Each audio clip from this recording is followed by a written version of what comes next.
un itinerario goloso tra Asolo, Montello e Montegrappa. Questo è il tartufo nero del Grappa. Il tartufo del Grappa è un prodotto che abbiamo recuperato in questi ultimi anni. Il tartufo credo che sia uno dei prodotti che in cucina riusciamo a utilizzarlo a 360 gradi, dall'antipasto al dolce. Ha un ottimo impatto degustativo, più che olfattivo, che rispetto a altri tartufi neri è meno profumato. Nel momento in cui viene usato a caldo, secondo me esprime il meglio di se stesso, c'è l'estivo e l'uncinato, adesso stiamo lavorando l'uncinato. Un ovetto in camicia che lo serviamo su una crema di patate con una crema di morlacco anche, che è un'altra appunto eccellenza nostra, un formaggio fresco del Veneto, del Montegrappa, e sopra gli daremo una bella grattata di questo tartufo, un tortellone di oca, radicchio e Treviso che insomma è molto rappresentativo nostro, e anche questo lo serviamo col tartufo.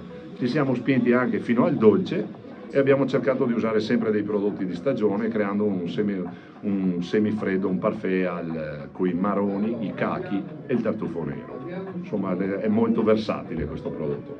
La Recantina, innanzitutto è l'unico vitigno autoctono a Baccarossa che abbiamo in questo territorio tra Asolo e Montello.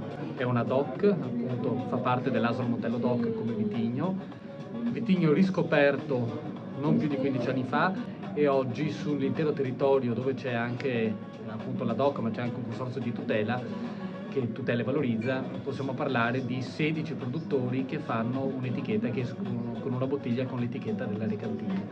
È un vitigno che dà grandi soddisfazioni, parliamo ancora di pochi numeri perché parliamo di circa 40.000 bottiglie. Grazie anche alla Strada del Vino, grazie anche a questa rassegna enogastronomica, un percorso di valorizzazione di questo vitigno che può dare davvero grandi risultati.